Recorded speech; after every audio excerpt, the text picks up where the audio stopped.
যাকে ছুঁতে পারছিল না রাজ্য পুলিশ, তার কি অবস্থা করেছে সিবিআই একবার দেখুন। সকাল থেকেই শেখ শাহজাহান মামলায় সন্দেশখালির আনাচে কানাচে চিরুনি তল্লাশি তো ছিলই সিবিআই এবং ইডির।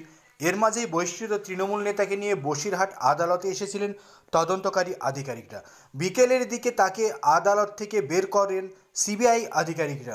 ঠিক তার আগে সিবিআই যখন হেফাজতে নিয়েছিল, তার আগে রাজ্য পুলিশের হাতে যখন শেখ শাহজাহান ছিল, তখন তার হাতটি পর্যন্ত ধরার ক্ষমতা ছিল না রাজ্য পুলিশের। আর এখন তাকে নিয়ে রাজ্য পুলিশ আর সিবিআইয়ের মধ্যে টানা হেঁচড়ায় কার্যত বিধ্বস্ত শেখ শাহজাহান। সপ্তাহ কয়েক আগেই আদালতে যখন রাজ্য পুলিশের সঙ্গে শাহজাহান এসেছিলেন, তখন তার ঔদ্ধত্য ছিল চোখে মুখে, তার ছাপ ছিল বাদশাহী, এমনকি তার হাত পর্যন্ত ধরতে পারছিলেন না পুলিশ কর্মীরা। কিন্তু আজ সেই মনোভাব কোথায়? সিবিআই আধিকারিকরা কার্যত তার হাত ধরে টেনে হেঁচড়ে নিয়ে যাচ্ছে। মাথা নিচু করে আদালত থেকে বেরিয়ে যাচ্ছেন সন্দেশখালির ত্রাস শেখ শাহজাহান।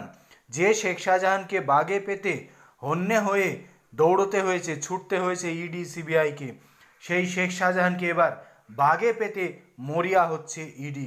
সিবিআইয়ের হেফাজত শেষ হওয়ার পরেই জেল হেফাজতের নির্দেশ দিয়েছে বসিরহাট আদালত, আর ইডি তাকে কবজায় নিতে মরিয়া।